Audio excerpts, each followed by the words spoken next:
Yo, yo, yo, what's goody, everybody? It's your dude, B.Love, a.k.a. BubzDaGawd, coming at y'all with another video, low-key, a podcast situation. This is the third and final installment to my whole EgoDeathSeries. If you have not seen the previous videos, I would ask that you please stop this particular podcast and go back and watch those two so you can get somewhat of an understanding of what this video will entail. I'm not even going to hold you guys. I've tried to do this particular video for at least a month and a half now, and the energy just wasn't right. So to help me to finally close this chapter to this book and leave it in 2019, I have on the phone with me one of the most amazing people I've ever met in my life. This individual has personally helped me. This is the baddest bitch to me on motherfucking YouTube and just in life in general. My spiritual teacher, my best friend, and my closest brother. And please welcome him with warm love and appreciation, y'all. Davyon, a.k.a. ConsciouzTv. What is going on? How are you? What an introduction. I am wonderful, and it always feels so nice to have you guys shower me and worship me accordingly with all types of love and truth and affirmation. I'm doing awesome. How are you? And thank you for having me. Oh, no problem. Thank you for taking the time out to help me with this situation. I know you're a very, very busy man. I mean, motherfuckers coming to you with so much shit. I'm going to leave his link down below. Y'all go check him out. This individual is on the motherfucking, motherfucking ride. I'm telling you, this nigga is absolutely amazing. But I'm doing very, very well. Again, thank you so much for helping me to guide this conversation. So for those of you who watched my second video, I kind of gave a brief description of what I was dealing with at that time, not knowing that that was going to be the beginning, the true beginning of my spiritual journey in reference to my ego death. And it was a very, very fucked up experience. But I want to be able to tell the whole complete story, to be raw, honest, truthful, transparent. And I ain't gonna lie, it's gonna hurt a bit. It's gonna hurt a bit to go back down memory lane.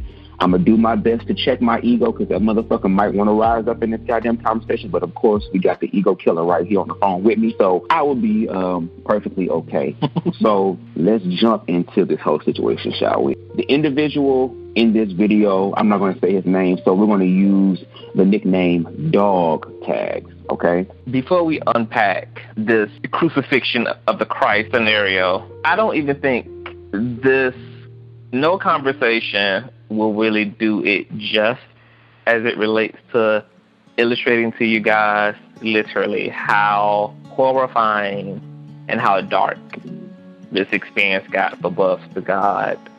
There was a point in time where even I was afraid and I was very nervous for him because he really started to go under. So when we're talking about ego death, a super ego death, when we're talking about heartbreak, we're talking classic dark depression, loss, don't know who I am, not sure if I even want to be here anymore. I mean, it got really, really, really, really bad. So yes, we're talking about something that, happened that really not only impacted Buzz, but it really impacted everybody around him. It was a very scary time, and I'm very happy that he's doing this Ego Death series because he literally made it across the great gulf from one side of hell into Abraham's bosom and found his alignment and his salvation. I just have to thank God every day for just giving him the strength to push through, because I went through my own ego death this year, so I know exactly what that journey is from the inside out. So a lot of respect to anyone who can make it through something like what we're here to discuss now. So I guess speaking of Dog Tag, before we get to the hell, take us to the heaven. First of all, how did you meet Dog Tag, and what the hell drew you and attracted you to Dog Tag to begin with? Why him? Well, I met Dog Tags, of course, off of Jacked because those were at that time, I felt like were one of the easiest places to meet people because these are people who are getting on these apps. What attracted me to him, of course, firstly, was the physical attraction. I mean, Dog Tags is my type. And what I mean by type, I usually mean individuals that I felt like that was out of my league. individuals who I couldn't really get. And I've had a few conversations with him in the past that were fleeting conversations, but for him to actually be consistent in this situation, it really made me feel good and me feel self-worth about myself by him choosing to deal with me. And when that happened, I was all in. I was all the way in, because I'm like, finally, this spiritual shit, or at least I thought at that time, girl, was finally working the fuck off, girl. Like, shit, I'm finally attracting this fine-ass nigga into my life. You know, that's how I was looking at it. So when you guys started talking, you guys obviously had a first date. How did you feel about your first date? And did y'all hook up, or did y'all have like... We didn't hook up, but I really enjoyed the experience. Because one thing that I really do enjoy, especially when I'm trying to get to know somebody in a romantic situation, I love communication. I mean, that's one of the important pillars of any relationship is communication. And the communication was great. I picked him up, and we ended up going to this park near his house, and we was just sitting out there just chilling and vibing and stuff like that. I had a feeling that he kind of wanted to hook up, because later on that night, we ended up finding this secluded area, and I ended up letting the seats down in the back of my Jeep Patriot, and we just ended up sitting in the back, and then we ended up cuddling and stuff like that. And I felt like that was the moment in time where he kind of felt like he wanted to try some things. And as tempting as it was to interact with him in that way, I'm a demisexual, so I really have to have some sort of connection and build and establish a trust with you first before I can have a real, true, genuine, authentic sexual experience where I will be able to enjoy it. This is the first time I'm meeting you. I mean, you're fine as hell, you know, you slim, thick, and all that shit, but I don't know you yet to do that. So no, there was no hooking up at all. You know, that's uncommon for same-sex first date. Very much. Usually it's very much. The tongue done went somewhere, a toe done went somewhere, things is crisscrossed, and so that's cute for y'all. I'm proud of you both. After you kind of had this first date, what were you telling yourself? What was your feeling after now you finally done got to hang out with this person, you got the vibe with this person? Like, were you thrilled through the roof? Like, did you become immediately very optimistic? Did you really believe that this could go somewhere? Yeah, of course. I was very optimistic. That's normally how I am when I'm meeting someone. You know what I mean? I'm optimistic about where it's going. And of course, it's the initial things. You're going to have those butterfly feelings, all that novelty stuff in the beginning. But the fact that this was my type, and it appeared that, you know, he was digging me as well. And, you know, he was like, you know, text me when you get home. And I did, and we continued to talk afterwards. I'm kind of like, okay, this shit's finally working out, or something seems to be going well. Even though it was just the beginning, I was just hopeful about where it was going to go. So I was ecstatic. I was absolutely ecstatic. Now, from that first date and through y'all continuing to interact, what did you understand about what he was looking for in life and what he was looking for as it relates to his dating experience? In reference to his whole dating experience, it appeared that he was looking for the same thing I was looking for. He was looking for honesty. He was looking for trust. Especially being a part of the Black LGBTQI community, Black gay men in general, it's difficult to find someone who is willing to be in a monogamous situation. I know that's one thing that he really wanted. And when he was telling me about his previous relationship experiences, you know, trust was a really big thing for him. I know me. I know I don't fuck up. I know I do what I'm supposed to do in reference to relationships. And that was another thing that I wanted as well as trust. So he revealed that he wanted trust. Someone that he can talk and communicate with, someone who can actually hold a conversation and not be boring with the conversation. Just all of these things that I feel like is very important in developing, strengthening, and maintaining a romantic relationship. Okay, so you felt like Dog Tag was the woman for you and you was the man for him.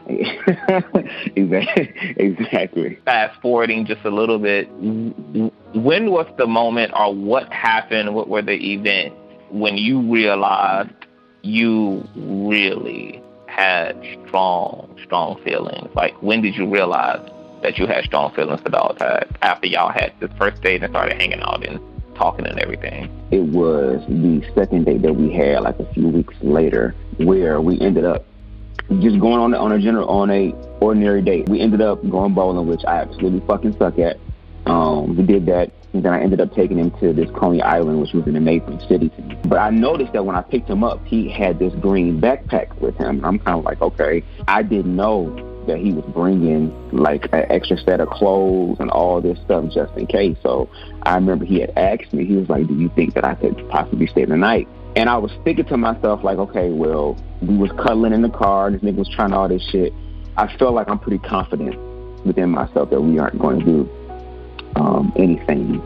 So we ended up going back to my place and shit like that. But then he ended up forgetting that he brought a toothbrush. So the only thing that was open at that time was a 24-hour CVS. So we went there, got the toothbrush, and instead of leaving, we sat in the car for about two and a half hours, just talking and having a conversation. And at this moment, he was really opening up to me. And the moment that really proved that to me was, which was crazy because I didn't know this was, we were attracted to each other's wounds at this point. He talked about thing that a lot of people say, you know, niggas ain't shit, these niggas ain't loyal, you can't trust no nigga, all this shit. And at that time, I was such a Captain Saber nigga to where I was like, I'm going to prove to you that I'm different than these other dudes. I'm going to show you that I'm not like everybody else. And because of my previous experiences with relationships, it was like before they met me, they gave their all. But when they met me, it was kind of like, nah, they wasn't really wanting to go through with it. And it really irritated me. So it was like, if this individual gives me the chance to prove it to him, I'm going to bring him the moon and all this shit. I'm going to do whatever I can to prove to him. And that if he accepts this from me, that hopefully he'll turn around and give that back to me. So when he said that, that was my mission in order to prove to him that I was different. So that is when that shit really solidified. But then we ended up going back to my place, and afterwards we watched the movies, and we ended up laying in my bed. And of course we cuddling and stuff like that. And we started making out, and I'm thinking like, okay, you know, making out, touching the High School Musical bullshit. I mean, that's cool or whatever. Then things started getting a little bit heavy. And some articles of clothes started coming off, and here we are naked and shit and caking and all this stuff. And it got to a point where he told me, he was like, I really, really want to have sex with you, but I want to make sure that you're comfortable and you're okay with that. And I literally sat for a few minutes thinking to myself, like, am I ready for that?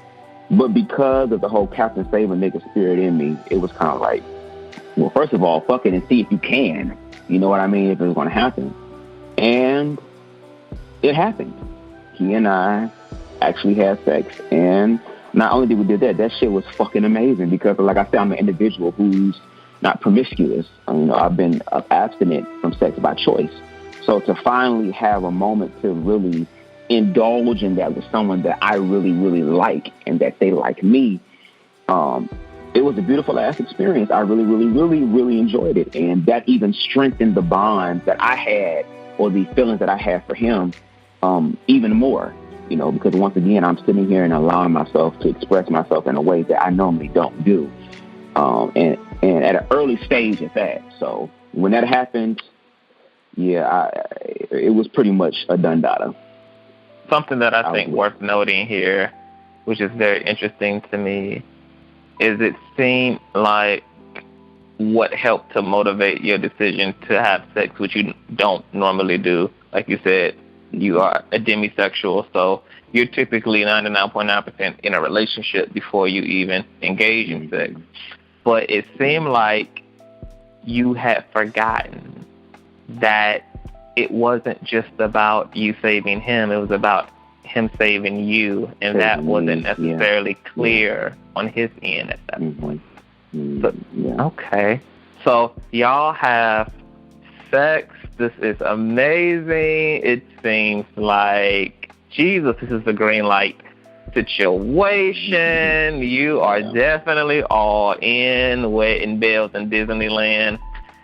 And what was the vibe after sex over the next few weeks between you guys? It was great. It was wonderful. Like I said, he was still consistent. We were still hanging out. We were still talking all these things, and I really liked it. And it's like, okay, now I feel like now I can really motherfucking make up for lost time as far as breaking this nigga back and cracking his back and readjusting his spine. So I was enjoying it. I'm like, okay, yeah, this shit's working out. The shit that Davyon telling me as far as spirituality is working out, bitch. I'm finally manifesting the one thing that I really want in my goddamn life, bitch. It's finally happening. I was full steam ahead, bitch. Like, girl, tunnel vision. So everything's going great. At this point, y'all still weren't, though, in an official relationship. So how would you processing that? What were you doing with that? Because you are a relationship-oriented person. So what were you telling yourself? I think for me, I was telling myself, that we weren't in a relationship. But at this point, we're dating. And, of course, I don't like to just sit here and talk about shit in reference to just me. I ask questions. That's one thing that I do. I actually ask a lot of questions. And I will always ask him, where's your head at? Are we dating and stuff? And he was like, yeah, we're dating and stuff. But, I want to make sure that we're going down the same road in reference to a common goal. So I would ask him, how are you feeling about this? Are you feeling okay? Or whatever the case may be. And I was met with a lot of, I don't know. So I was trying to really pry his mind to see where he was. Because for me, it don't matter if it took us a year, 2 years, 3 years to enter into a serious relationship. As long as I know that we're both going in the same direction and you're keeping up with the consistency, you're still keeping up with all these things that is required to build or to construct the foundation of a romantic relationship, I was cool with that. But in that situation, I was really left in the I want to say in the gray area. It wasn't really black and it wasn't really white. So if you're giving me a gray area, I'm going to still be optimistic and still be hopeful that things are going to work out the way that, I would hope that they will work out. So sex becomes something that you guys continue to engage in. Okay. So then when was the first time something felt wrong to you or trouble began for you emotionally? The trouble and all that stuff began when the communication started to taper off. Like I said, we were consistently texting each other and talking to each other and, making plans to hang out. And that wasn't happening as much. And because of my previous experiences, they've all ended up doing that same routine, that same spiral down. So I kind of started to panic a little bit. Like, okay, well, he's not texting as much. We're not talking as much. We're not hanging out as much. I'm trying to figure out what's going on. And the individual's not giving me a clear answer. So in my head, I'm like, oh, shit, here the fuck we go. I thought it was going to be different this time. But once again, remaining hopeful and optimistic because this time I got spirituality on my side, or at least I thought I had spirituality on my side, not knowing I was still working with my ego. So when that shit started happening, that's when everything started to get wrong for me. And it went from, us hanging out like, every week to it being every other week, every other month. We would see each other.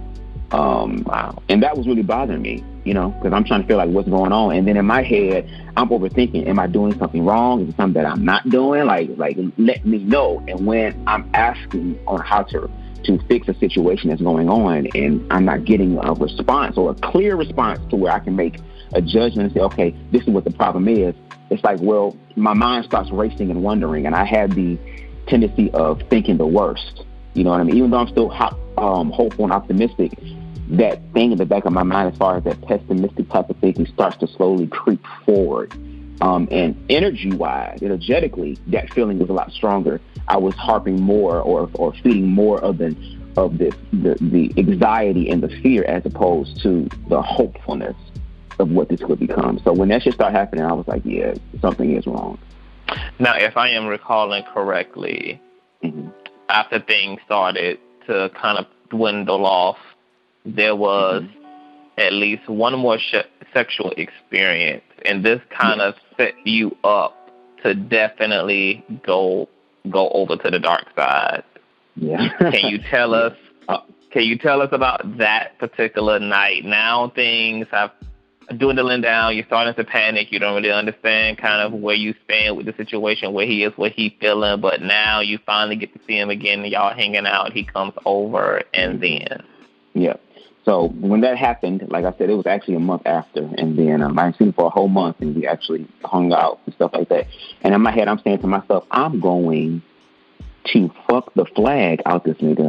Nigga, army strong, no, this dick is strong all in your back. That's what I was thinking at that moment in time. Because it's like, bitch, I'm finna let out all my frustrations on you and show your ass like, oh, you want to play these games? Okay, then. But I kind of wanted to mention, and I said it before previously, he would have this green like backpack with him. And in this green backpack, he would have his clothes stuff, but he would also have condoms in there. So he comes over this time, and, you know, we were watching a movie, and then, of course, we go in my bed, and shit starts really popping off or whatever. And it gets down to the sexual part, and he normally goes get the condom. This time, he didn't bring any condoms. So it's like now I'm put in a situation like, okay, bitch, am I really about to do this? And I sat for a good 5-7 minutes thinking to myself, like, you know, am I really about to do this? Like, you know, am I really about to indulge in this type of behavior? And he had said something to me. He was like, oh, you don't have to worry about HIV or AIDS and nothing like that because, you know, I'm on PrEP and stuff like that. And he does take PrEP. I've seen him take PrEP and all that. So that what I wasn't thinking about that because I'm like, okay, even though that still could be a factor because a nigga could be fucking lying to me. But because I'm emotionally attached to this nigga and this beautiful ass nigga is laying on my back, laying on my bed. Yes, God, laying on your back. Looking you right. said it right. Said it, laying on your No. I'm going to say laying on his stomach, nigga. Shut the fuck up. He was laying on his stomach, ass looking amazing, body looking amazing, and this nigga giving me head at the same time. So it's like my judgment, I'm really fighting with myself because my higher self is saying, bitch, don't fucking do that dumbass shit because if something fucking happens, that's going to be on your ass. But the other one, my ego was like, if you don't hit this nigga right, like you need to, then that's going to be on you. So I made the stupid, foolish decision to actually go through with it. And the other sexual experience that I've had with him was protected. So, you know, I thought that, damn, you know, with me not having sex like that, I was going to be rusty or a nigga was just going to sit on me and it was going to be over with. It was like, no, I was really putting in that motherfucking work. And one thing about me, and I'm just going to put this little tidbit here for any bottom that's listening that wants this dick. I believe that bottom should come first, like, all the time. Like, nigga, you taking a whole dick, you deserve to get yours. So in those situations, that was always the case. But this particular night, when this nigga sat on my shit raw, I was like, oh, wait a minute, what is this, bitch? Voodoo and the doodoo, bitch. That goddamn voodoo pussy that this nigga had with the goddamn G.I. Joe kung fu grip on the inside. Ursula, really it really must. It fucked me up. It fucked me up. And I couldn't even last that long. I'm sitting there doing Lamaze, breathing like I'm pregnant and shit, bitch, trying to look at shit to get my mind off of it. And my dumb ass in the middle of the shit said, oh, shit, slow down. Why the fuck I say that? This nigga was like Ice JJ Fish, bitch. When I see that red light, all I know is go. And, baby, that nigga snatched my goddamn soul. I swear that nigga has the ability to suck a goddamn kidney stone out of a goddamn dick. What the fuck that nigga was working with. And when that happened afterwards, I felt really, really bad.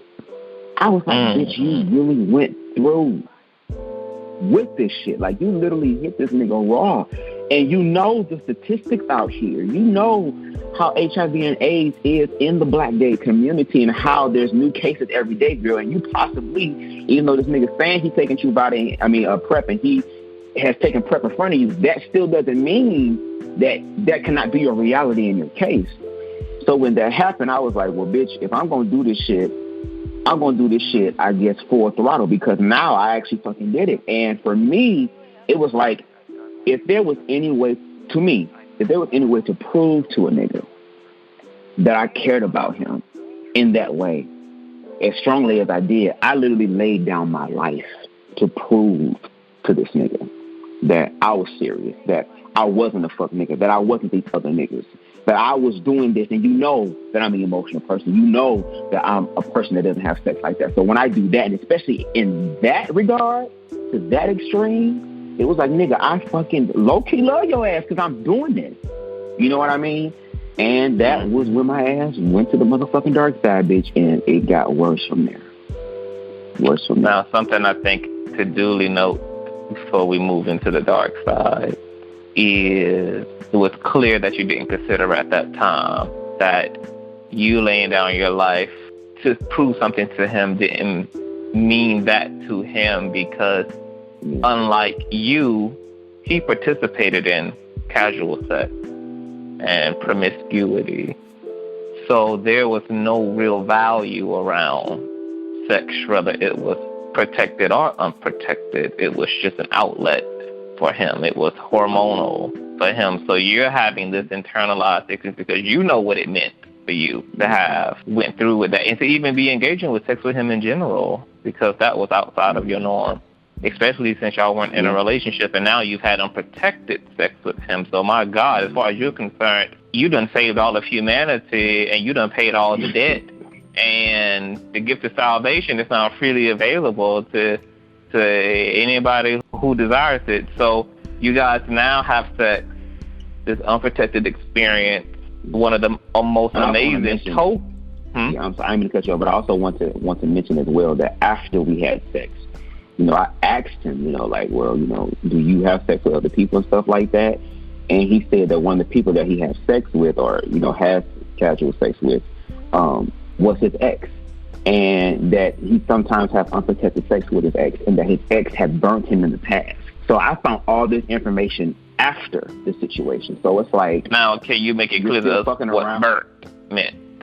Yes, that he had contracted something before. He had contracted an STI, a sexually transmitted infection.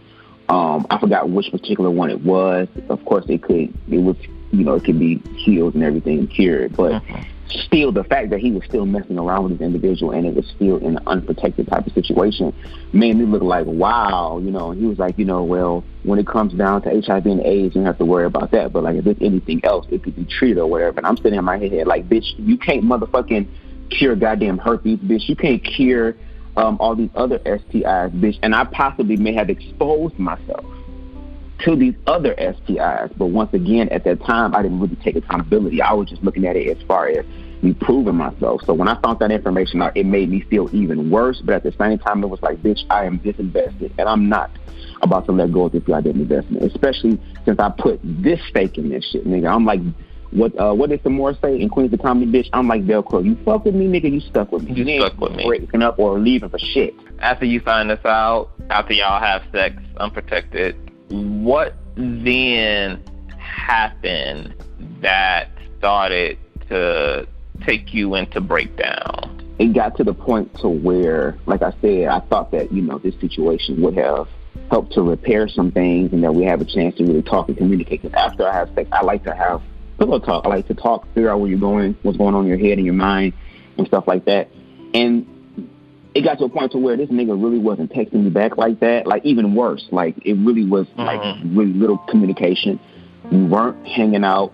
When I was trying to schedule a hangout, there were all these excuses, or I have this done, or if I do hang out, I have to be back at this time, to where it's like, damn, before then we would spend the whole night and then the rest of the whole day with each other. And it's like, now it's like, nigga, it's some whole shit. Like, you hang out with me at night and I'm taking your ass home in the morning. Like, what the fuck's going on?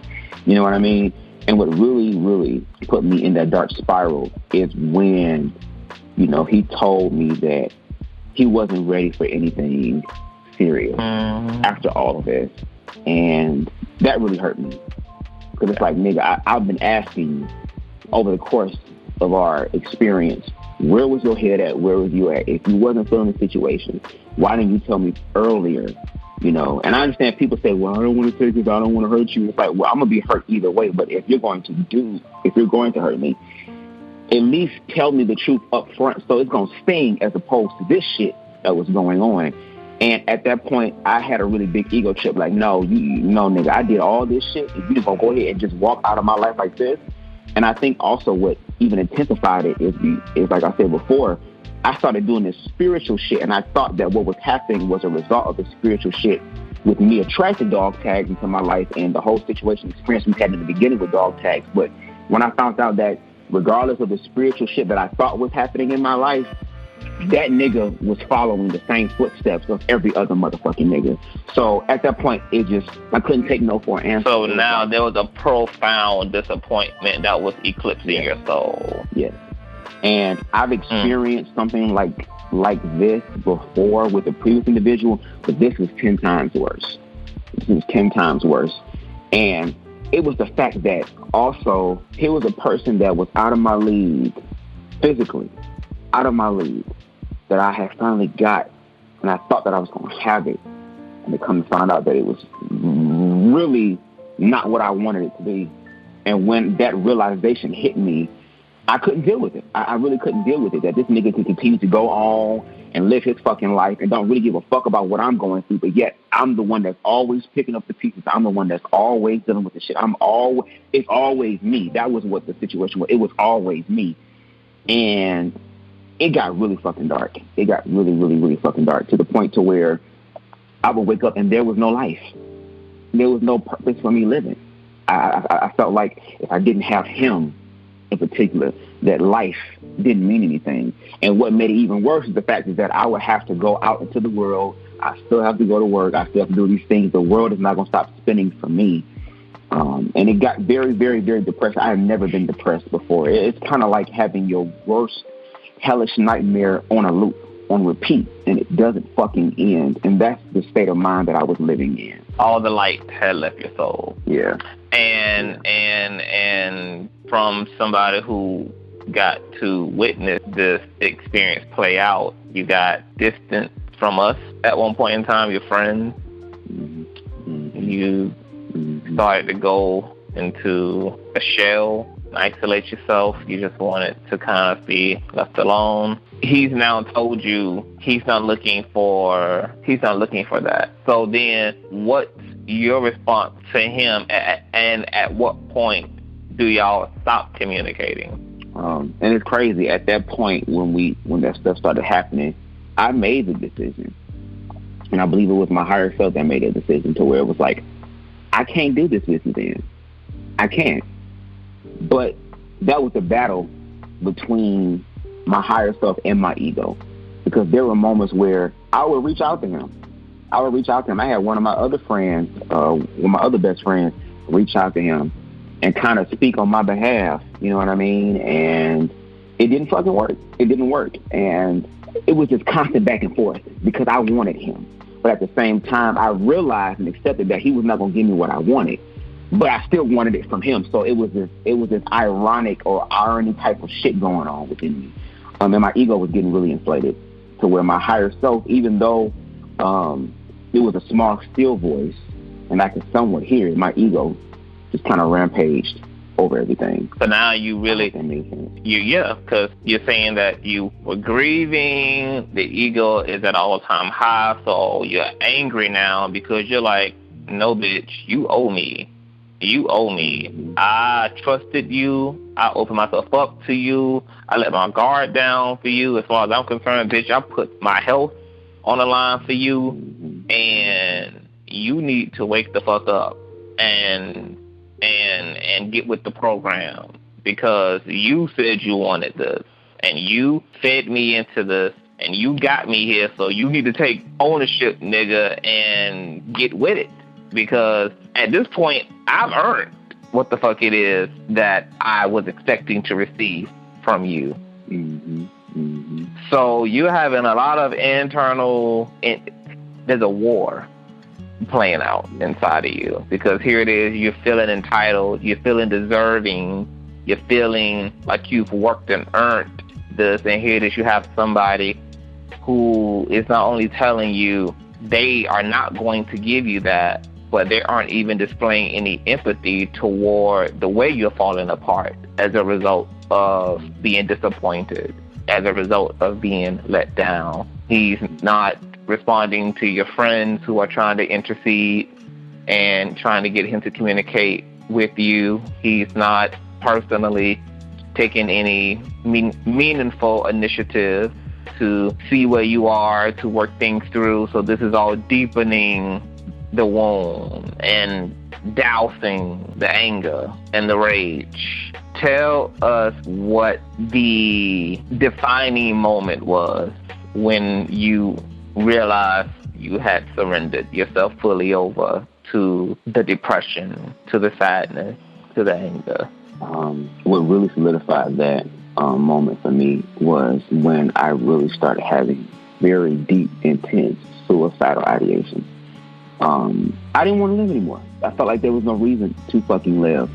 I felt like I wasn't going to get out of this. And I remember in particular, I was on Facebook and I just put in this Facebook status, I'm done. I'm just done. Now my family knows what's going on.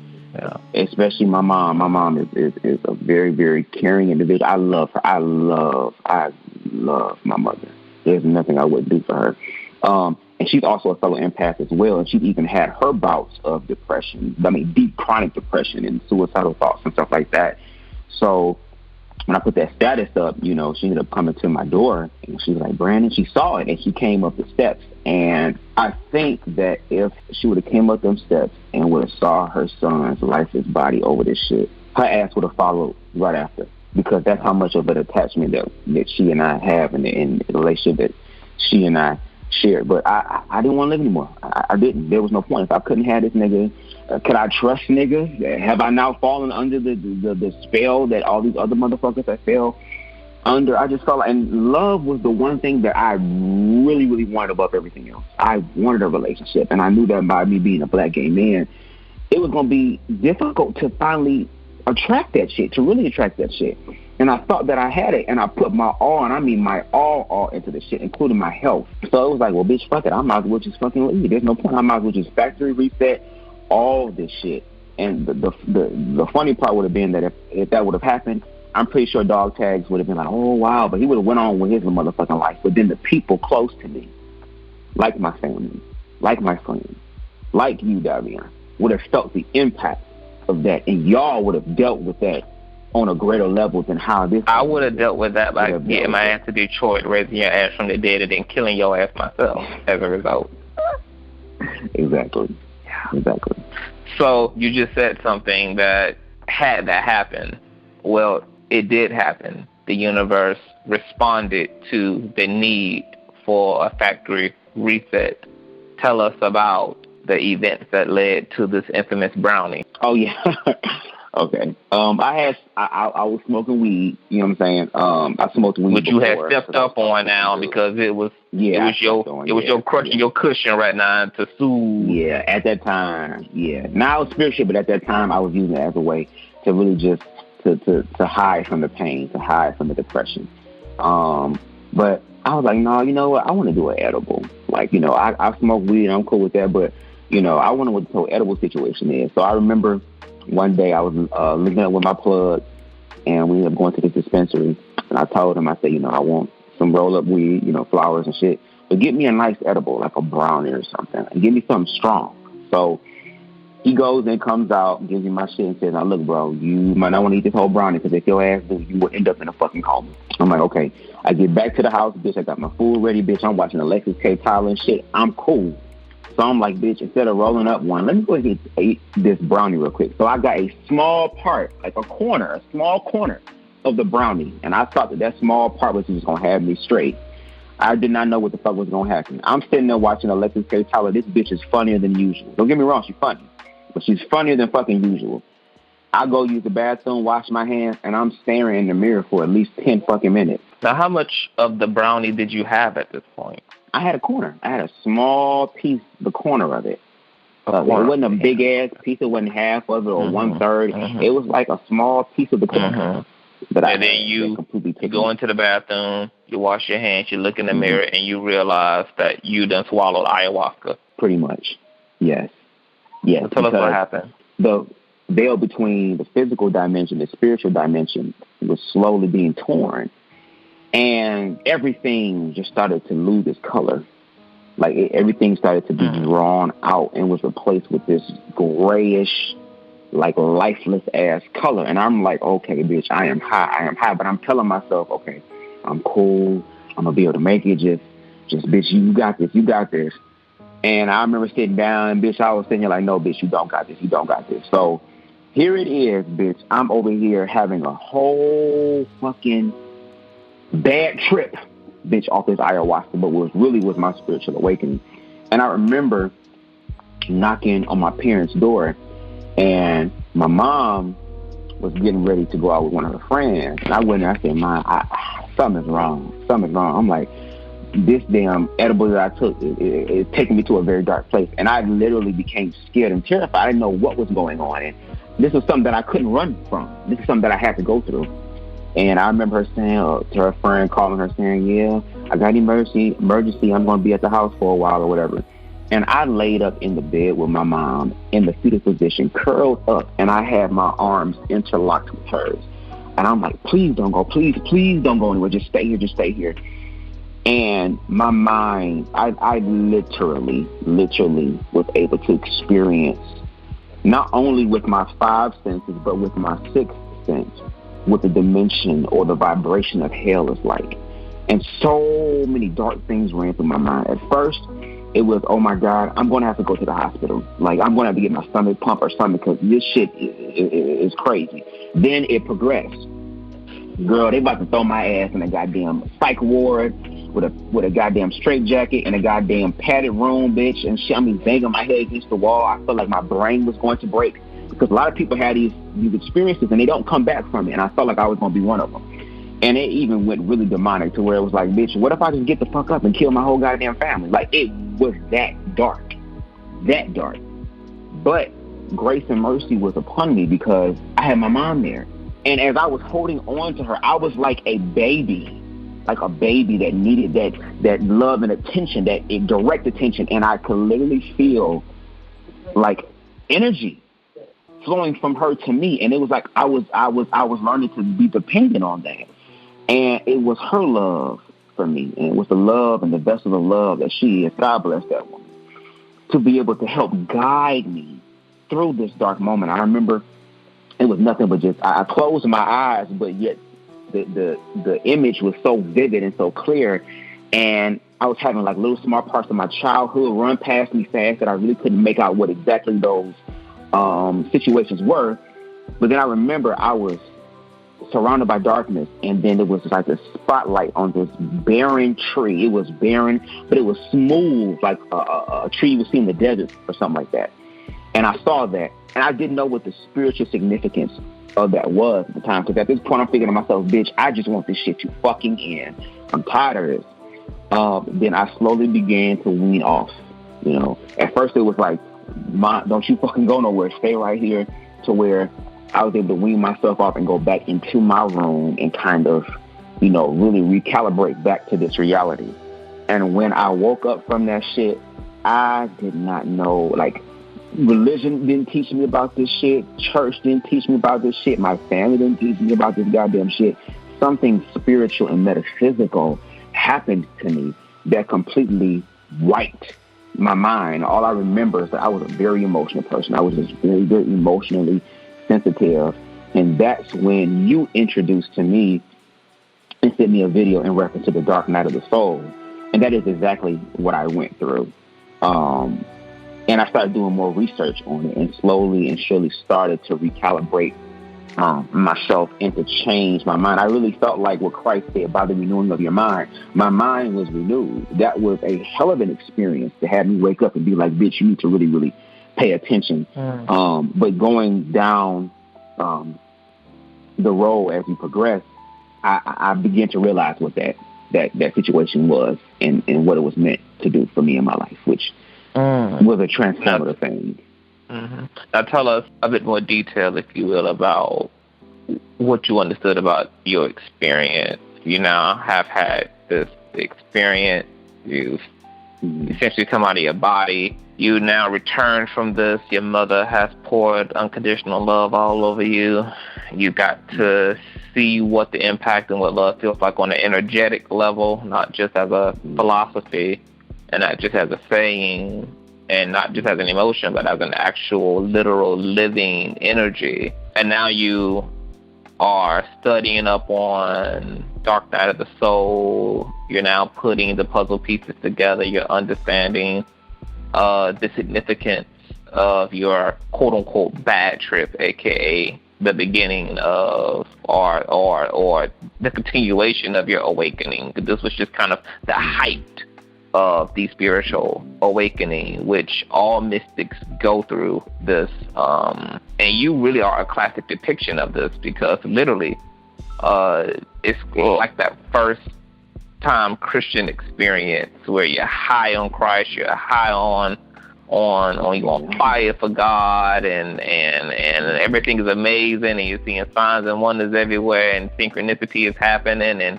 things are coming together, and then boom, you have to actually have authentic faith in God.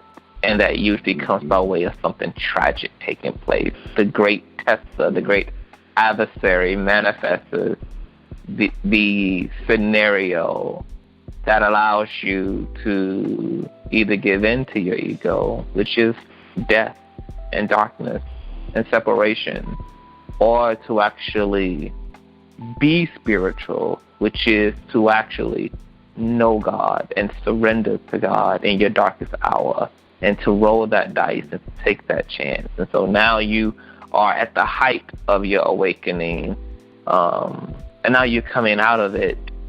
So now at that point, you're looking back over things. What were you making of your experience with Dog Tag now? What were you beginning to understand? And of course, me and you were doing lots of talking and unpacking and working through this. What were you beginning to understand? I was beginning to realize and understand that this experience with him, and why it was so jarring, and what it was because I was giving all this love to other people instead of giving this love to myself. And I was under the illusion that if I could just love somebody enough, that they would turn around and love me. And one of the things I had to realize, which was the hardest thing to realize, is that, bitch, the only motherfucker that's really going to love me is me. And I have to be okay with that. I'll have to be okay with that. And that was a very difficult thing for me to realize. It also realized my insecurities with myself. And I remember when you and I had a conversation, and this was a conversation that really, really just like, it was basically taking the scab off and reopening the wound. But instead of just doing what I've done before, which is put a Band-Aid over it, was like, no, bitch, you're going to have to go through this surgery or whatever the case may be without any anesthesia. I realized that he was out of my league physically. And that made me feel bad, because it was like I wanted him, and I got something that I felt like I would have never gotten before. And I finally had a taste of it, and I wanted more of it. But it was just a lesson for me. And that's why his rejection also ripped the scab off of your abandonment issues and off of the spirit of rejection that you didn't really know you had been dealing with up until that experience. So when he rejected you, this was very different from previous rejections, because as you just said, he represented the class of people who at that time you felt were intangible to you. Now this class of persons has made themselves available. They're desiring me, which is now making me a part of this high class of people who I felt separated from. So now this person is validating me, and in that validation, I get to now also look at myself as finally arriving as well. So the rejection and the breakdown of the relationship completely exposed this spirit of rejection. It exposed your insecurity. It exposed the spirit of rejection within you, and that sent a shockwave through your being, because him letting you go represented some of your core beliefs at that time, which was that I'm really not good enough. I'm really not worthy. I'm really not desirable. I'm not lovable. I'm not a lovable person. I'm not somebody who's wanted. I'm not somebody who's needed. And the avalanche began. It all began to come down.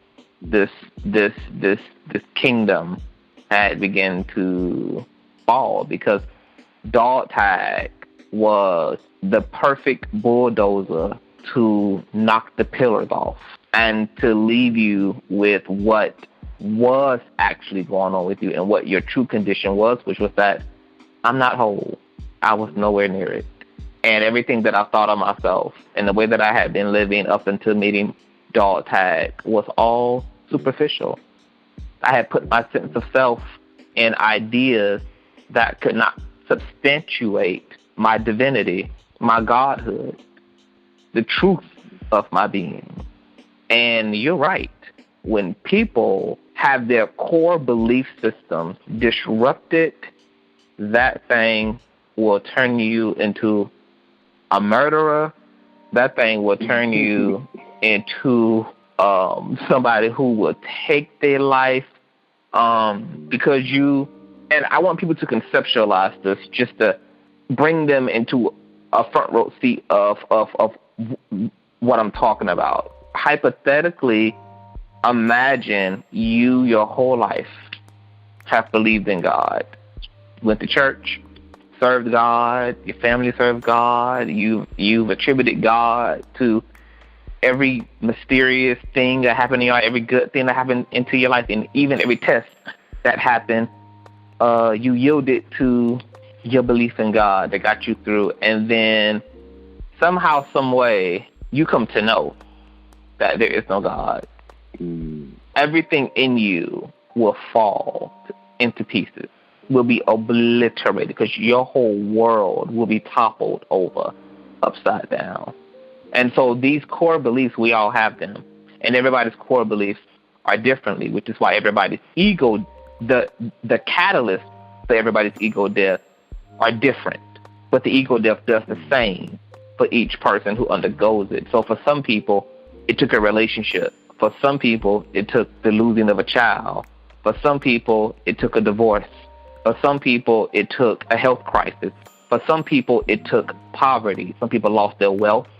They lost their fame. They lost their possessions.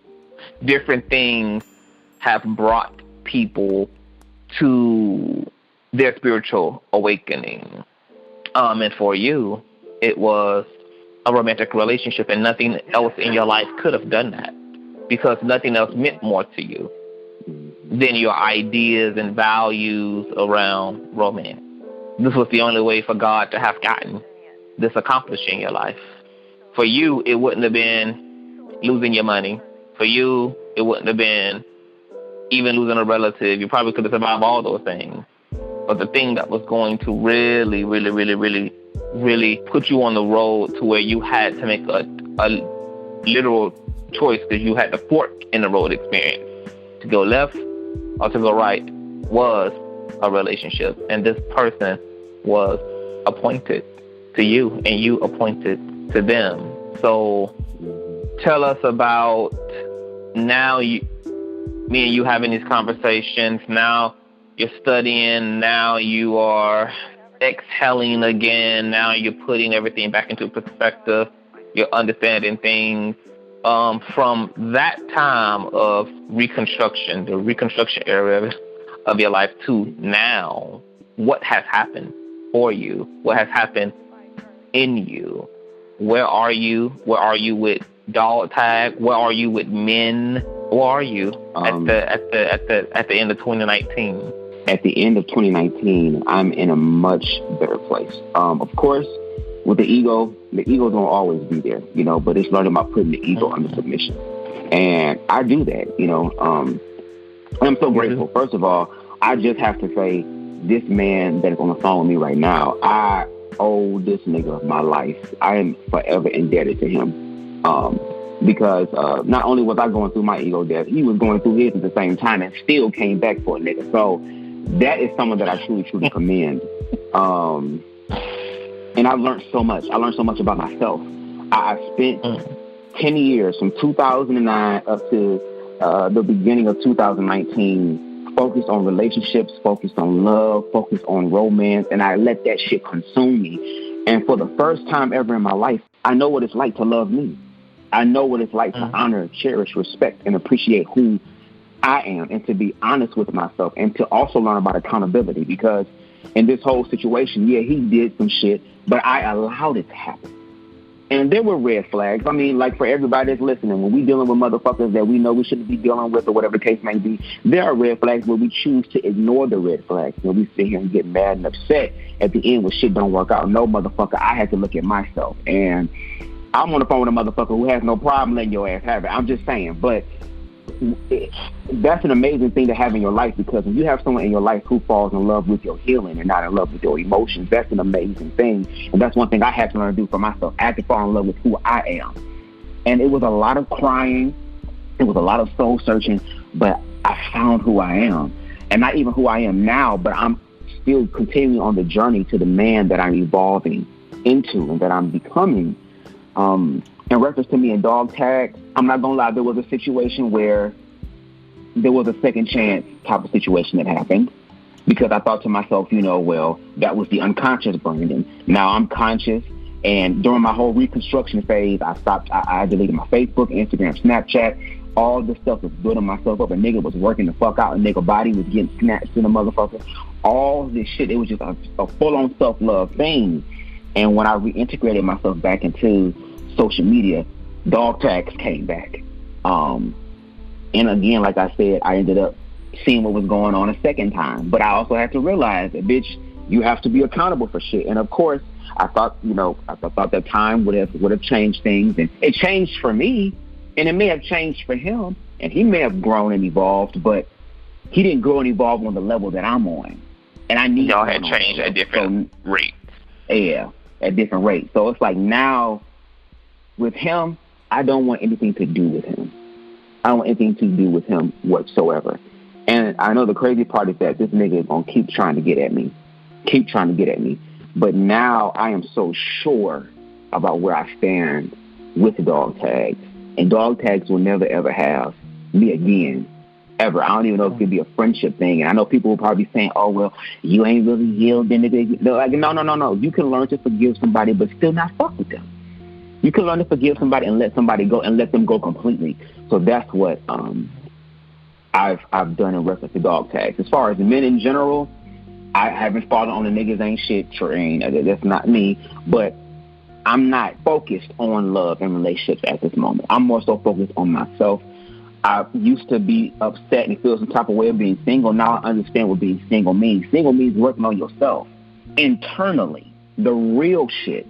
And just delving deeper into God, into the universe, delving deeper into mysticism, delving deeper into growth, and actually learning to enjoy life, And one thing that really helps me is I keep thinking about my mortality. I'm going to die one day. I'm going to. And the crazy part is that I don't know when. So I spent 10 years of my life not knowing that I could have died those 10 years trying to focus on other people. I'm not doing that anymore. I'm focusing on myself. And when I focus on myself, everything else is going to come. It's like the scripture that says, seek ye first the kingdom of heaven, and all these other things shall be added unto you. Where is the kingdom of heaven? The kingdom of heaven is within you. So I had to learn to love myself. And I'm telling y'all, it is such a free fucking experience. I've never had so much confidence in my life. I according to other motherfuckers, I was an attractive ass nigga back then, but I know I'm a fine ass nigga now, and I got niggas. You know it. It's the difference. I got niggas trying to. Everybody. Everybody know it, but you know it now. Yeah, now I know it now, and it's so crazy because now, talking about these dudes that I thought were out of my league, I got these niggas that I would have considered out of my league looking at me. I got these niggas that was considered out of my league hitting me up, and even then, I still don't want y'all. I still don't want you because I'm so in love with myself. But I also realize that, motherfucker, you just can't come through with just the superficial bullshit. You got to be on some spiritual shit. That spiritual shit has to be for real because I need a king because I'm a king. And I know that there are other kings in this world because I'm here, but I'm not focused on that. I'm actually focused on my career as far as acting, finding the love for acting and directing again, excited about these projects that I'm working on. And just finishing those things and manifesting those things and bringing it into fruition. I'm focused on branding, and I've never really been focused on branding before. So when it comes down to men, I'm not saying I gave up on love. It's just the fact that, I know that the person that's meant for me is going to come. And I remember talking to Davyon about this, and Davyon had said something that, of course, was profound. This nigga is nothing but just profoundness anyway. when it comes to individuals like us who are empaths, individuals who love and love genuinely and love hard, we just can't give ourselves romantically to any old person. And because we live in the world that we live in now, especially part of the gay community, let's be real. Looks and lust is really strong in this motherfucker. Like, bitch, motherfuckers want a nigga that's 6'4", big ass muscles, big dick. They want all this stuff. And I'm not saying that that's a bad thing, because of course you do. A lot of us, not all of us, but a lot of us do want to be with someone that we do find physically attractive.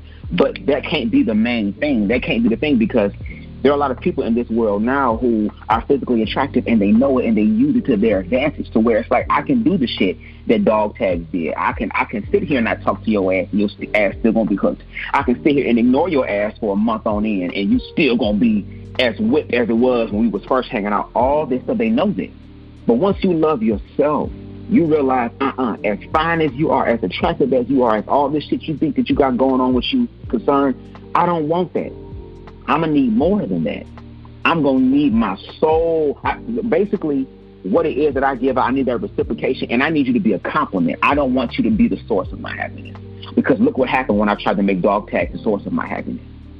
I need a motherfucker that's going to compliment the happiness that I already have. And that's going to be a telltale sign for that. So I'm in a better place now. And the reason why I wanted to do this whole Ego Death series especially, and thank you again, Davyon, for taking the time out to help me with this, because the previous times I tried this shit, I was just rambling. I wasn't really telling the story. So thank you for using your expertise. I can see why everybody comes to your ass, bitch, because your ass knows how to get the job motherfucking done. I'm just saying. And with me doing this Ego Death series, I use this and being open and honest as I have been in this particular installment. I'm doing this for somebody out there that's going through the same thing that I'm going through. Because one thing that I really truly believe in is that once you've been blessed, you turn around and bless other people. You pay it fucking forward. And that is one of the pillars of foundation in reference to me, in reference to spirituality, as far as paying it forward. And if this video gets 3 views, if this video gets 30 views, if this video gets 300, 3,000, as long as one person is affected by this video, as long as one person's spirit has been pierced by this video, by this series, that's all that matters. So I want to say to everyone that's listening, love yourself. Love yourself. It's the greatest thing that you can do, but I ain't gonna lie to you. It is going to be the fight. Not one of the fights, but the fight of your life. Because once you love yourself, you have given yourself and shown yourself worthy of accessing heaven, accessing the God within, accessing the universe. And when you access those things, all this other stuff is going to come to you. It's about by the renewing of your mind. And I had to renew my mind. And I love dog tags, but I don't want nothing to do with dog tags. And I'm thankful and appreciative for what dog tags has done in my life. I think something interesting to note here is empaths have a habit of attracting narcissists. Yeah. And we have a habit of attracting wounded people. And when you had made mention of something that I've been talking about, whereas when you are built different and you have a different calling, a different mantle on your life, that your lovers have to be custom ordered. You can't do what everybody else does. You can't put your hand in the same pot everybody else puts their hand in and choose and select from the same principles that the world is, because we built differently, and we're built so differently that people who are not like us can have success in the way that they choose, but it creates total hell for us, almost like we have an allergic reaction to certain paths, to choose them. There's this visceral experience that happens when we try to play the world's game. And it can be really tough being an empath, because the world is not set up to necessarily benefit us. So oftentimes there can be a lot of frustration that's met. And a lot of empaths develop a lot of emotional issues and mental issues in life, because if you are an empath and then you're born into a system that does not support you, nor does it acknowledge and identify you, and then you're walking around your life without any guidance, without any reality, what's going on within you, what's happening to you, understandably, I understand why so many empaths commit suicide, or why so many empaths have a mental breakdown and have to be hospitalized and have to be medicated at some point in their life, because it takes a toll. It takes a toll on the psyche of an empathic person. So empathic people, what we have to learn, which is very difficult for us to learn, and Brandon just so eloquently illustrated that even in his own testimony, his own experience, that we struggle with doing unto ourselves what we do unto others, because it's so natural for us to be givers, to be providers, to be nurturers, to be protectors, and we're excellent in those things. That's why so many people put so much responsibility and put so much burden and put so much trust on the empath, which reinforces the narrative that the empath is to constantly be of great service, and we are. But where most empaths do fail at is being of service to ourselves and being just as passionate about our happiness, being just as passionate about our own peace of mind, being just as passionate about our own boundaries, and implementing our intuition and our wisdom and applying those truths and revelations just as much as we encourage and push and pry and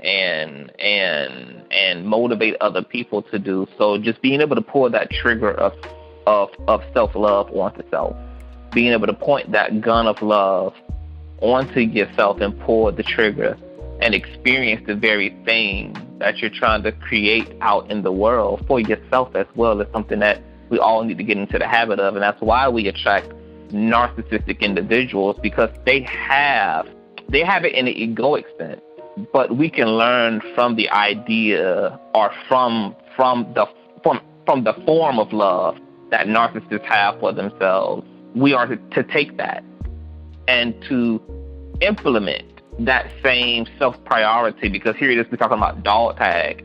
Dog tag never felt forced to give Brandon what he wanted, because dog tag was clear about his alignment.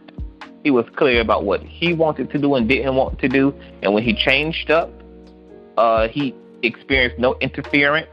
When Brandon was hurting and had other people reach out to dog tag had no problem with the N and the O. And these are all things that empaths need, because we don't know how to say no. We don't know how to draw the line. We don't know how to walk away. We keep the door open. We don't know how to, we don't build the same standards for ourselves and realize, nah, this ain't what I want. I'm actually not obligated to you, and I understand that you got feelings for me, but I'm not going to pigeonhole myself to you just because you feel this way about me. Empaths need a little bit more of that as well. If empaths can learn to understand what their boundaries are, learn to tap out when things not going their way, stop ruminating, stop being so hopeful about love that you actually are really practicing hopelessness. I'm hopeless. I'm a hopeless romantic, because that's what it is. And then we justify that practice of hopelessness by focusing upon potential. And God knows potential can be an endless damn tunnel, because at what point does a person actually live up to the shit? I mean, the person gonna have potential for the rest of their life. So I mean, at what point do you cut the umbilical cord? At what point do you? So that self-love practice is really important. Understanding that every person in your life is coming bearing knowledge about yourself. That every person is a reflection of yourself, and that every person has an answer to the questions that are going on within your soul. Every experience is that. And to take the time, of course, your ego is going to be mad, it's going to be upset, it's going to be frustrated, but also understand, spiritually and metaphysically speaking, that also there's a conversation your experience is having with you. That ain't got nothing to do with the ego's interpretation of the event. And to make sure that you take time to sit down and to figure out, what conversation is my soul trying to have with me by attracting this person? What is the dialogue? What is the inner dialogue? What does this experience say about my inner dialogue? Are there things I can take away from this person? Are there things that I can take away from their practice? What was revealed about me as I experienced this. We have to begin asking all those questions, and because you were asking those questions, you was able to grow up, you was able to expand, and you're continuing to expand. And in time, there's going to come a point in time as you continue to unpack yourself, to become yourself, that you'll be able to speak to dog tag. You'll be able to be cordial and to be okay with dog tag. But it's also natural that it would take time, because that experience represented everything that was wrong with you. And taking time to reconstruct yourself from that is something that happens in time. I'm in literally the same position with my ex-husband, where right now I can't speak to him. I'm not necessarily mad at him, I'm not necessarily upset at him, but I'm not ready to look at the thing that on one end brought all of this beautiful light into my life, because I got to become again as a result of the experience he gave me and choosing to separate from him. But on the other end, he represents the dark side of that same experience. And that dark side is still a little bit so shocking, and I'm only a year out of that experience, that it's still hard to see myself in that darkness. And when I see him, I see the light of me, but I'm also reminded of how I damn near almost did not become as a result of encountering and experiencing him. So continuing to heal myself and to feed that part of myself light, and to nurture that self back into being. In time, I will not only not be mad, which I'm not, I will also not be uncomfortable, which I'm not, but I'll also be ready to allow him to come back through the door as a friend, and to be able to speak to him without all the contrast. But these experiences represent a huge milestone in all of our lives. Every single mystic that ever underwent an ego death, that ever underwent a spiritual awakening, will always remember where they were and what was the catalyst, what was the situation, what happened to them, because it is a polarizing, piercing experience. And you're never going to forget this. Even as you grow old, you're not going to forget the things that transformed your consciousness. So watching the series as an observer and as a participant, but certainly as an observer, it was enjoyable.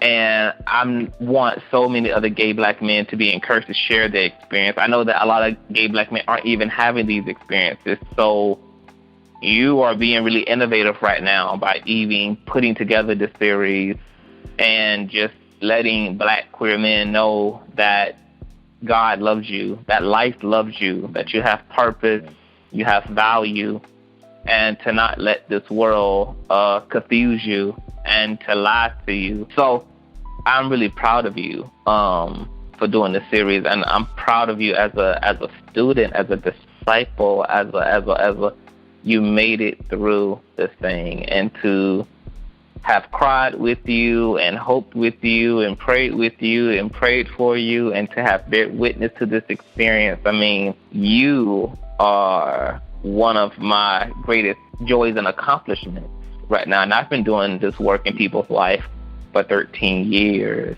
And I've only been in your life for almost 2 years now. And you have done 13 years worth of work almost in less than a third of the time. And that lets me know indefinitely that whatever God has called you to is complete and utter greatness. And that's why the obstacles are on the difficulty level that they are, because they are indicative of the abundance and the greatness and the territory and the reach that God is going to afford you in this life. And kings are born, and then kings are approved of through the necessary rites of passages. And that experience for you was a rite of passage. And there'll be a few more to go, but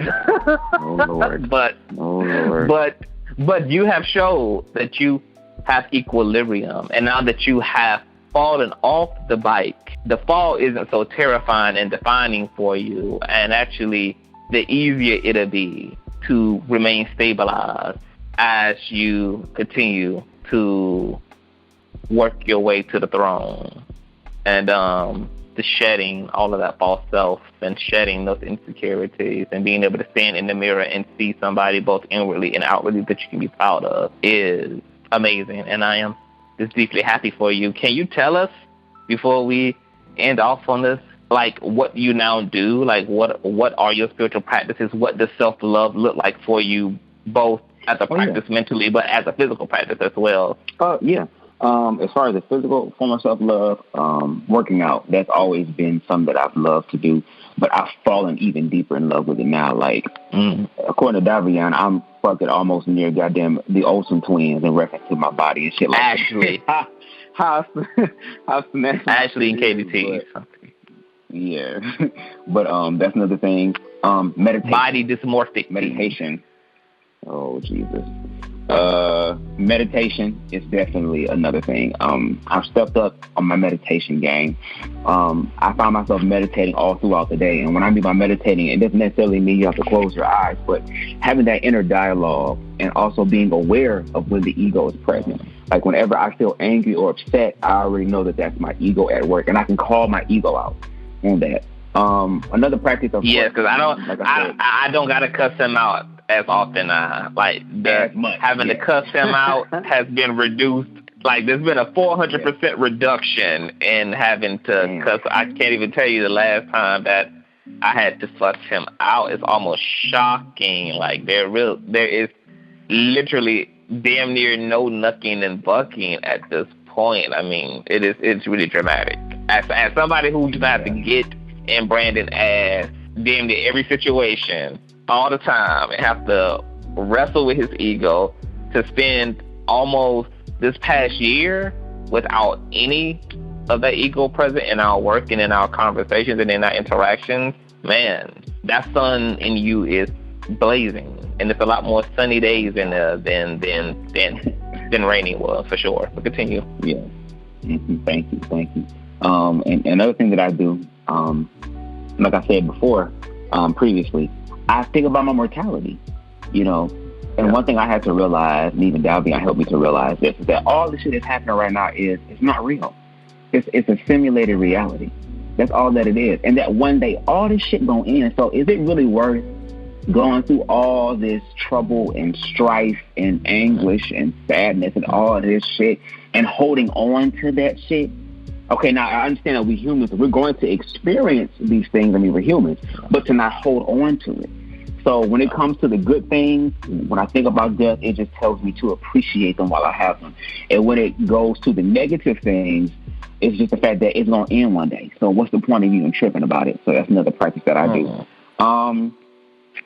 And like I said, having these conversations, like every time Davyon and I get on the phone, every time ConsciouzTv and I get on the phone, it's always a spiritual thing. And even now, like, I'm sure a lot of you probably just think that I'm just your ordinary black gay dude who just get up there reading and cussing and all that shit. And that is a part of my identity. My new identity is BubzDaGawd. But I really want to implement the spiritual aspect because that's the real driving force behind all of this. The reason why I'm the person that I am today, the reason why I'm so confident in myself, the reason why life is worth living now is because of spirituality. And like I said, religion didn't teach me this shit.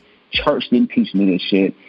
God source knew that there was a mandate or something on my life, and he sent the perfect individual into my life to help me with that. And that's why I say when it comes to this man on the phone, ConsciouzTv, I owe this nigga my goddamn life. If y'all want to know more about the ego, know more about narcissists, or to delve deeper into spirituality, that I'm going to recommend is the only nigga that you go to in reference to learning this stuff. Because like I said, when I can't sit up here and take all accolades, and I give accolades to him. Like I said, for him to be able to go through what he has went through, which was far worse than what the fuck I went through, and still be able to be like, no nigga, no nigga left behind. Come on, bitch. Even though I'm going through my shit. That is what we need more of. Yes. And I'm doing what I can spiritually to do that for other black gay men, because I have to realize, and I am realizing, that somebody's destiny is connected to mine. There is another black boy out there right now who is going through the same shit I'm going through that needs me. it needs to be connected to me. It needs to be connected to my story and my testimony. And I understand my life purpose and soul mission in reference to love. I mean, literally, my last name literally is fucking love. I came in this bitch to really fucking show up and show the fuck out. But it's like he said, it took that initiation to prove myself worthy of carrying out this in the magnitude that I am. And I'm letting y'all know right now, y'all gonna know about BubzDaGawd, baby. 2020 coming, that's the year of clarity and vision. This the beginning of some shit. But y'all gonna know about Bubs, the motherfucking guy, and the House of Consciousness and all this goddamn shit. Like we are coming to help lift up our black gay brothers and like Davyon mentioned, to remind them that they are loved, that God loves them, that they have a purpose in life, and that you have the right to live the best life that you can, regardless of what anybody says. And I'm a living testimony of it. Davyon's a living testimony of it. And we know that you out there listening, that you all are living testimonies of that as well. And I encourage you to share your stories as well, because the more that we share our stories, the more that we love on each other, the more that we heal, the more that we talk, the more that we communicate, the more that we let these things out, the more that we challenge the ego, the more that we delve deeper into spirituality and to God, the universe, source, whatever you want to call it, the better life will be. And nothing is impossible. Everything is possible. The only thing that's required is for you to believe. So, Davyon, thank you so very much for taking the time out again, for helping me do this. Like I said before, I tried to record this shit a month and a half ago, and it wasn't coming out right. So thank you so much for helping me to guide this conversation in a way where it wasn't just me rambling and shit. You're scratching my back, I'm scratching yours, and we laying on your back like Dog Tap was. Shut the fuck up. Can you please let the people know where they can find you in reference to your social media? Of course. ConsciouzTv on YouTube, and that is Conscious with a Z on the end instead of an S on Conscious. You can also find me on Instagram at ConsciouzTv as well, and you can also email me at ConsciouzTv@gmail.com. Bubs will certainly have all the links in the description bar, and I just hope you guys heard something here that was valuable, and I hope you guys feel like you're not alone. Life isn't picking on just you. We all go through our share of ups and downs and failures and losses, and life is being fair to everyone in that regard, but life is literally trying to pull out of us everything that's getting in the way of our best lives. And so, as hard as it can be to attempt to understand what you're going through and apply a higher mind to the drama in your life, to the tension in your life, to the stress of your life, as hard as it can be, it will be something that will greatly, greatly edify you if you can realize that the things that are put in your life that are hurting you by design are things that God is putting there to grow you and to take you to the places that you have been praying for. But what you don't understand that Spirit does is that the things in you are keeping you from obtaining what you're praying for. And so paying attention to the things that are manifesting in your life and looking at those experiences, not necessarily at the people who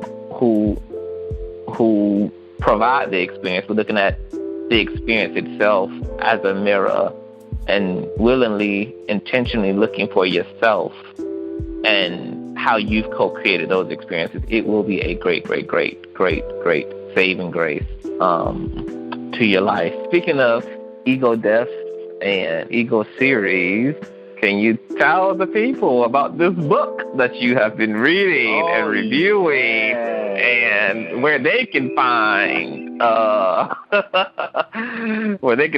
at? The book that I'm reading, well, both Davyon and I are reading, and we're actually giving a breakdown on it, which you can go over to Davyon's YouTube channel and get more information in reference to that.